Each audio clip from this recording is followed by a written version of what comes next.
அன்புடைய அனைவருக்கும் அருள்மிகு காத்தாயி அம்மன் பிரசன்ன ஜோதிட நிலையத்திலிருந்து ஜோதிடர் ரவியின் அன்பு வணக்கங்கள்.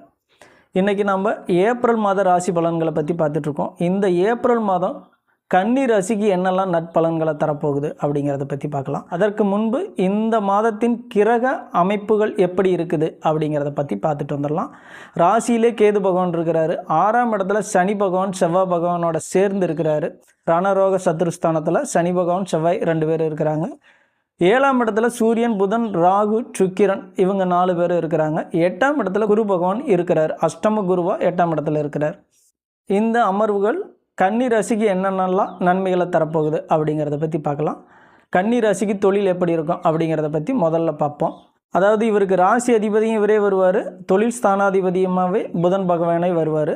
இவர் இப்போ எங்கே இருக்கிறாரு அப்படின்னா 7ஆம் இடத்துல நீச்சம் அடைஞ்சிருக்கிறார். நீச்சத்தோடு சேர்ந்து நீச்ச பங்கமும் அடைஞ்சிருக்கிறனால தொழில் இந்த மாதம் இவங்களுக்கு சிறப்பாக தாங்க இருக்கும். பெரிய அளவில் கெடுபலன்லாம் தொழிலில் கிடையாது.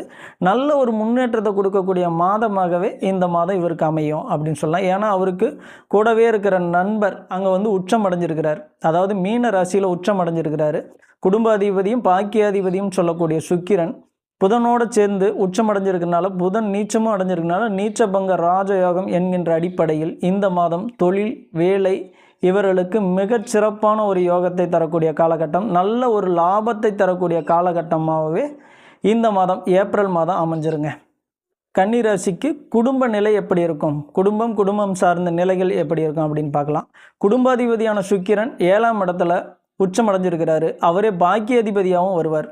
அந்த வகையில் சிறப்பு அப்படின்னு சொல்லிடலாம். கன்னிராசிக்கு குடும்ப வாழ்க்கையும் இந்த மாதம் நல்லாவே இருக்கும். எதிர்பார்த்த நல்ல விஷயங்கள் நடக்கக்கூடிய காலகட்டமாகவே இருக்கும்.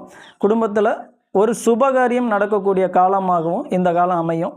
குடும்பத்திற்கு தேவையான பொருட்கள் வாங்கி சேர்த்தக்கூடிய காலகட்டமாகவும், தன் துணைவியாருக்கோ தன் குடும்பத்தில் உள்ள குழந்தைகளுக்கோ ஆடம்பர அலங்கார பொருட்கள் வாங்கி கொடுக்கக்கூடிய காலகட்டமாகவும் இந்த காலம் அமையும். இந்த மாதம் குடும்பத்திற்கு மிகச்சிறப்பான காலமாகவே கன்னிராசிக்கு அமைந்து விடுகிறது. கன்னிராசிக்காரர்களுக்கு சுகஸ்தானம் எப்படி இருக்கும், தன்னுடைய சுகம் எப்படி இருக்கும் அப்படின்னு பார்க்கலாம். 4க்கு அதிபதியான குரு பகவான் 8ல் அமர்ந்திருக்கிறாரு. 8ல் அமர்ந்திருக்கிறது இவருக்கு நல்ல விஷயமா அப்படின்னு சொன்னால், இவர் அமர்ந்திருக்கிற இடம் புதன் பகவானுக்கு ஆகாத இடம்னு கூட சொல்லலாம். அந்த இடத்துல அமரும் பொழுது இவருக்கு பெரிய சிறப்பை கொடுத்துருவாரா அப்படின்னா அந்த அளவுக்கு சிறப்பு இல்லை. கொஞ்சம் உடல்நிலை சார்ந்த விஷயங்கள்லையும் தன்னுடைய சுகம் சார்ந்த விஷயங்கள்லையும் கவனமாக இருந்துக்கிறது கன்னிராசிக்காரர்களுக்கு இந்த மாதம் சிறப்பை தரும். அடுத்ததாக கன்னிராசியில் உள்ள இல்லத்தரசிகளை பற்றி பார்க்கலாம். இல்லத்தரசிகளுக்கு ஏப்ரல் மாதம் எப்படி இருக்கும் அப்படின்றத பற்றி பார்க்கலாம். அதாவது 7ஆம் இடத்துல ராகு புதன் சுக்கிரன் சூரியன் இவங்களாம் இருக்கிறாங்க. 7ஆம் இடத்து அதிபதி 8ல் இருக்கிறார்.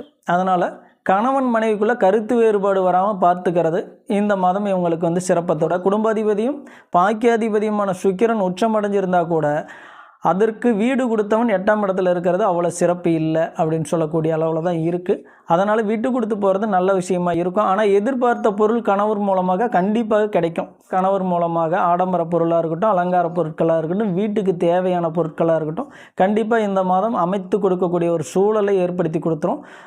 வாக்குவாதம் வரும் காலகட்டத்தை மட்டும் கவனத்தில் எடுத்து தவிர்த்து கொள்வது உங்களுடைய குடும்ப வாழ்க்கைக்கு சிறப்பாக அமைஞ்சிரும் அப்படின்னு சொல்லிடலாம். பொதுவாகவே இந்த மாதம் இல்லத்தரசிகளுக்கு நல்ல மாதங்கள் தான், பெரிய குறை ஒன்றும் சொல்ல முடியாது.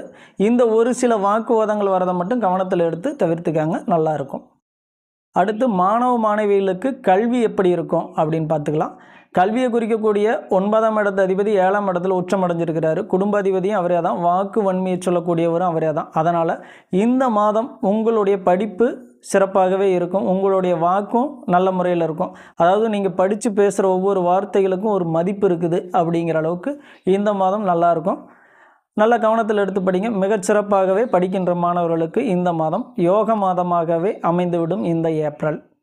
உடல்நிலை சார்ந்த விஷயங்கள் எப்படி இருக்கும் கன்னிராசிக்காரங்களுக்கு அப்படின்னு பார்த்தோம்னா, 6ஆம் அதிபதி 6ஆம் இடத்திலேயே மூலத்திரிகோணம் அடைஞ்சிருக்கிறாரு. அவர் கூட செவ்வாய் பகவான் இருக்கிறார். இது உடல்நிலைக்கு பெரிய அளவில் நல்ல நிலைகளை கொடுக்கும் அப்படின்னு சொல்லிக்கிற மாதிரி இல்லை. சிறு சிறு மருத்துவ செலவுகளை கொடுக்கக்கூடிய காலகட்டமாக தான் இருக்கும். குழந்தைகளின் உடல்நிலையில் கவனம் செலுத்தக்கூடிய காலகட்டமாகவே இது அமைந்துவிடும். அந்த வகையில் இந்த மாதம் உடல்நிலையில், அதாவது குழந்தைகள் உடல்நிலையிலும் சரி உங்களுடைய உடல்நிலையிலும் சரி கவனத்தை எடுத்துக்கொள்வது நல்ல விஷயங்களாக இருக்கும் அப்படின்னு சொல்லிடலாம். உங்களுடைய ஜெய ஜாதகத்தோட இப்போ நம்ம சொன்ன கிரக அமைப்புகள்லாம் பொருத்தி பாருங்கள். உங்களுடைய சுய ஜாதகத்தில் யோக தசை நடக்கிறதா, யோகர்களுடைய தசாபுக்தி நடக்கிறதா, அவயோகிகளின் தசாபுக்தி நடக்கிறதா அப்படின்னு பொருத்தி பாருங்கள். கண்டிப்பாக யோகர்களுடைய தசாபுக்தி நடந்ததுன்னா உங்களுக்கு நிலைமை நல்ல நிலைமையிலேயே இருக்கும். அவயோகிகள் தசாபுக்தி நடந்ததுன்னா சொன்ன பலன்களில் சிறிது மாறுபாடு வரலாம். அதனால் உங்களுடைய சுய ஜாதகத்தில் பொருத்தி பார்த்து இப்போ இருக்கிற சூழலும் இந்த மாதத்தின் காலகட்டத்தையும் ஆய்வு செய்து அதுபடி நீங்கள் நடந்தீங்கன்னா சிறப்பான ஒரு முன்னேற்றத்தை தரக்கூடிய மாதமாகவே கன்னிராசிக்காரர்களுக்கு ஏப்ரல் மாதம் அமையும் என்று கூறிக்கொண்டு மீண்டும் அடுத்த காணொளியில் உங்களை சந்திக்கிறேன். நன்றி, வணக்கம்.